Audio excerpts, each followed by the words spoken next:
Okay, so this is my current project, which is a custom application built on top of WordPress. But that's not what this video is about. What you see here is a local version of this application here, and the remote version or a staging version of the same application sitting in our staging server. This video is about how to quickly synchronize the local version with the remote version with a few quick command line commands. Let's go find out how it was done.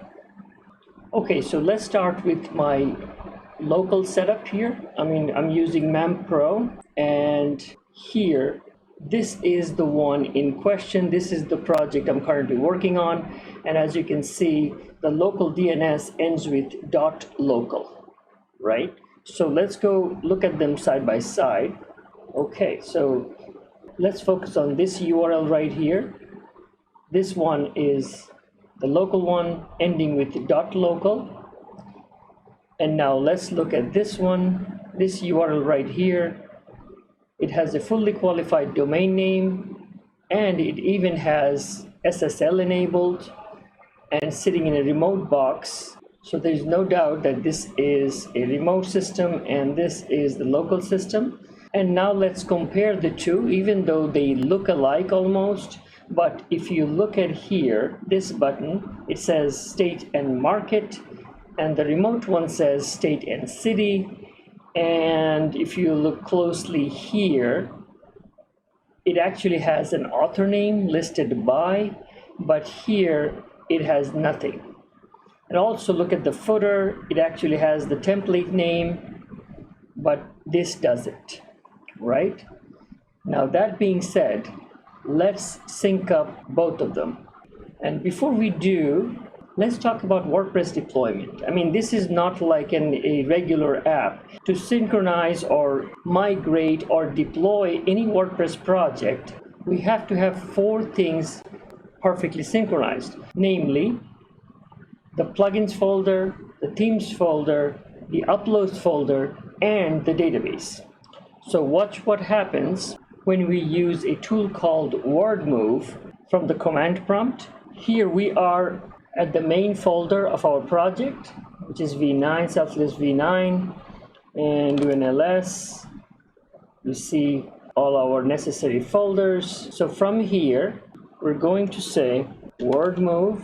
This time we're gonna push the code local to remote, so push -t. Now the way it works is T for template, U for upload, P for plugins, and D for database.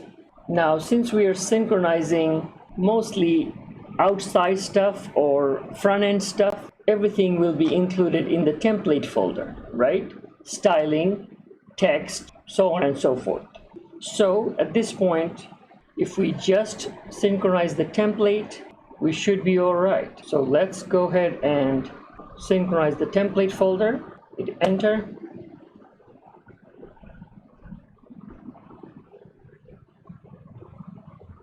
All right, so it went ahead and synchronized the necessary files in the template folder.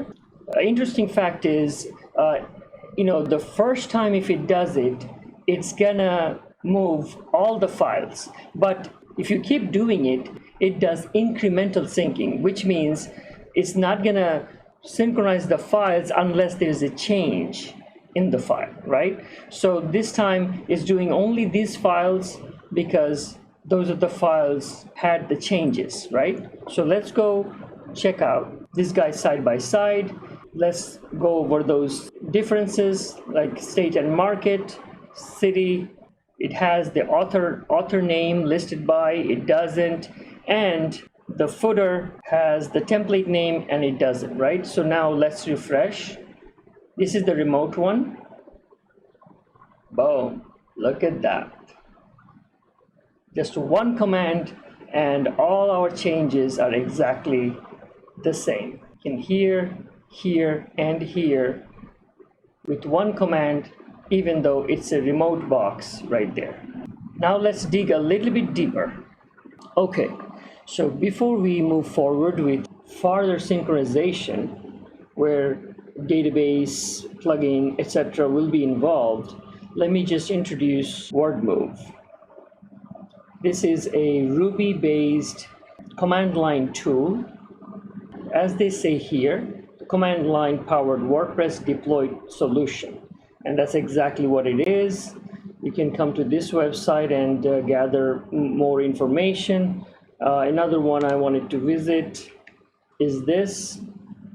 This is their GitHub page. You can collect a whole bunch of details from here. I'm not going to get into too much of a detail in this video because I'm planning a multi-part series on installation configuration and site migration, etc. Using Wordmove. So I'm just going to go over these things quickly. And next thing I want to show is the configuration file that I'm using to synchronize all this data. The location for that file would be under the root folder of WordPress, and the actual file name is movefile.yml. That's a YML based configuration file. I maintain multiple of them according to which server I'm connecting to. I have, for example, we have staging, development, etc. I'm not going to show the content of this original file because passwords are exposed. That's why I made a copy of this one, which is this one right here. And this is what's going on inside that file.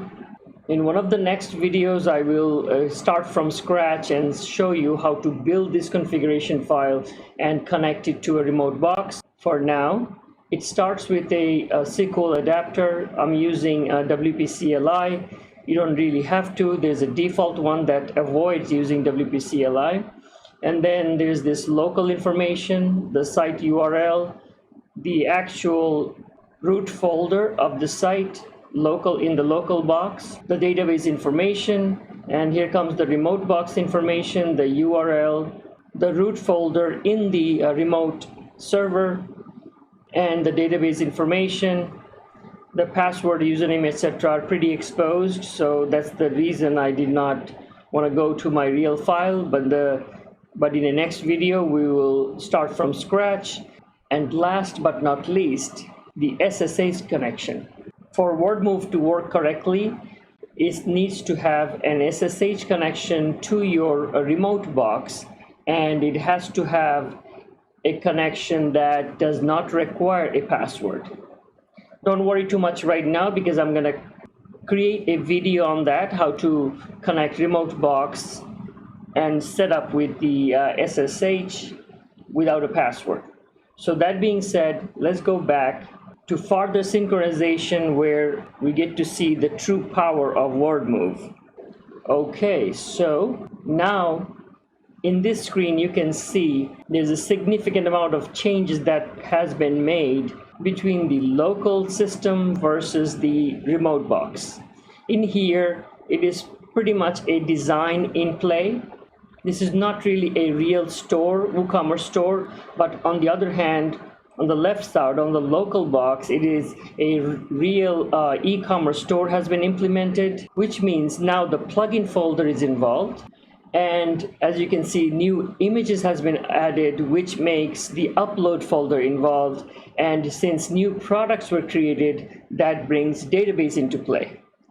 And at the same time, if you look at the bottom of this page, in the footer, now we removed this template information that is visible in the remote system. That means the template folder also in play here. So now, in order for us to sync with the remote system, we're going to need all 4 components of WordPress, which are the plugin folder, the theme folder, the uploads folder, and the database. So in that case, our command should be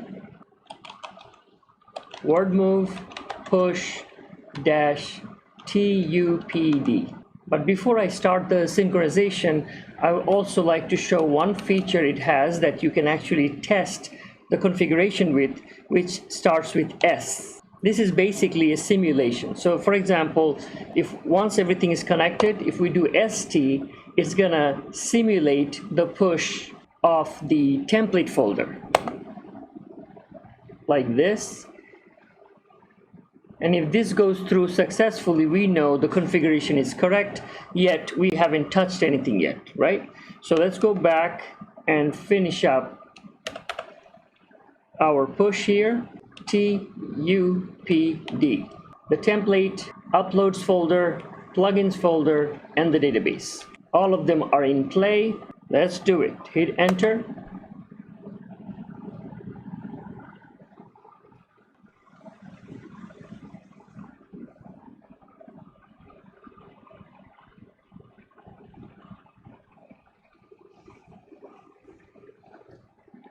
Now it's doing the database sync.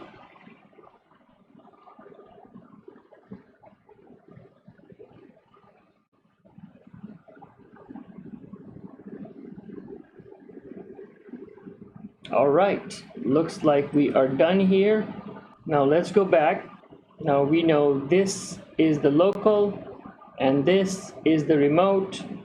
Let's hit refresh. Okay, yeah, this is happening because after every time a database sync happens, it logs you out, right? So that means let's go log back in to see the changes.